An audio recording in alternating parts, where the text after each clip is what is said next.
नमस्कार दोस्तों, आज की इस वीडियो में मैं डिस्कस करने वाला हूं जीएसटी रूल 86B। जी हां दोस्तों, बहुत से टैक्स पेयर इस रूल को नजरअंदाज कर देते हैं, जिसकी वजह से उनके ऊपर जीएसटी डिमांड बन जाता है। अभी लेटेस्ट केस मैंने देखा है, एक टैक्स पेयर के ऊपर रूल 86B की वजह से टैक्स इंटरेस्ट पेनाल्टी लग गया है।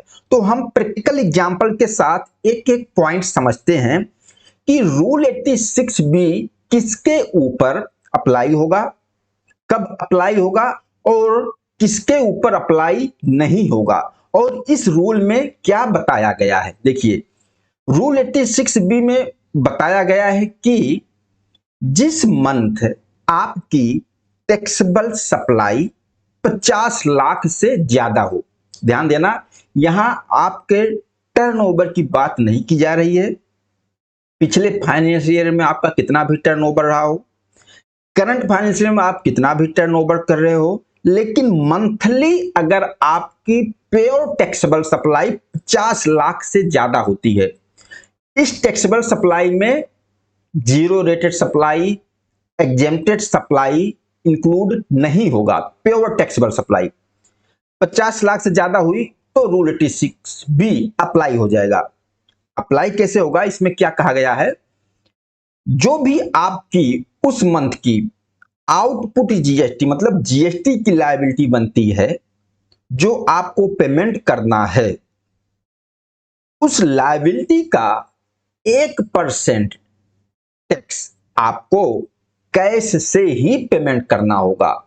मतलब आपके पास कितना भी आईटीसी बैलेंस क्यों ना हो, आप पूरा का पूरा आईटीसी आउटपुट के लिए आप यूज नहीं कर सकते। जैसे एक एग्जांपल देख लेते हैं। मान लीजिए मेरी टैक्सेबल सप्लाई इस मंथ हुई है 60 लाख, तो 50 लाख से ज्यादा हो गई, रूल 86B अप्लाई हो रहा है। और इस टैक्सेबल सप्लाई का जो टैक्स बन रहा है 18% के हिसाब से 10,80,000, मुझे 10,80,000 पेमेंट करना है। तो हर टैक्स पेयर ये चाहता है कि अगर उसके पास आईटीसी है तो पूरा का पूरा आईटीसी यूज कर लिया जाए, जेब से अपने कैश में कुछ पेमेंट करने की जरूरत ना पड़े। लेकिन यहां रूल 86B अप्लाई हो रहा है, तो जो 10,80,000 पेमेंट करना है और मेरे पास इलेक्ट्रॉनिक क्रेडिट लेजर में आईटीसी 11 लाख है, फिर भी मैं पूरा 11 लाख को यूज नहीं कर पाऊंगा 10,80,000 को पेमेंट करने के लिए। इस 10,80,000 का 1% कितना हो गया, 10,800। तो भैया 10,800 आपको कैश से ही पेमेंट करना होगा, भले ही आपके पास 11 लाख का आईटीसी है।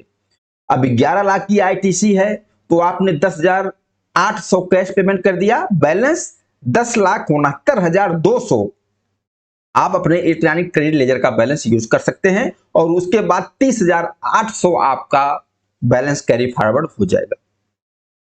ये है रूल 86B। और जिस मंथ आपकी सेल्स टैक्सेबल सप्लाई 50 लाख से कम हो गई तो उस मंथ अप्लाई नहीं होगा, उस मंथ लागू नहीं होगा। बस यही ध्यान देना है, जिस मंथ 50 लाख से ज्यादा हुआ। ये तो पूरा मैटर प्रैक्टिकल एग्जांपल के साथ क्लियर हो गया। अच्छा, अब किसके ऊपर नहीं लागू होगा, मान लीजिए टैक्सेबल सप्लाई 50 लाख से ज्यादा भी हो रही है, फिर भी आपके ऊपर रूल 86B अप्लाई नहीं होगा। कब, अगर आपने लास्ट 2 फाइनेंशियल ईयर में 1 लाख से ज्यादा इनकम टैक्स पेमेंट किया हो तो आपके ऊपर रूल 86B अप्लाई नहीं होगा। या अगर आपने प्रीवियस फाइनेंशियल ईयर में जीएसटी रिफंड क्लेम किए हो, चाहे जीरो रेटेड सप्लाई के केस में किया हो या इनवर्टेड टैक्स स्ट्रक्चर के केस में किया हो, और वह अमाउंट 1 लाख से ज्यादा था, तब भी आपके ऊपर रूल 86B अप्लाई नहीं होगा। या गवर्नमेंट डिपार्टमेंट है, उस पर नहीं होगा। Public sector undertaking, local authority, इन लोगों के ऊपर रूल 86B अप्लाई नहीं होगा। मुझे उम्मीद है कि आप रूल 86B को बहुत ही अच्छी तरीके से समझ गए होंगे। इस तरीके से जीएसटी को प्रैक्टिकल वीडियो देखने के लिए, बिल्कुल सिंपल तरीके से समझने के लिए आप चैनल को सब्सक्राइब करें। इस वीडियो के बारे में बताएं, यह वीडियो आप लोगों को कैसा लगा। नमस्कार, धन्यवाद।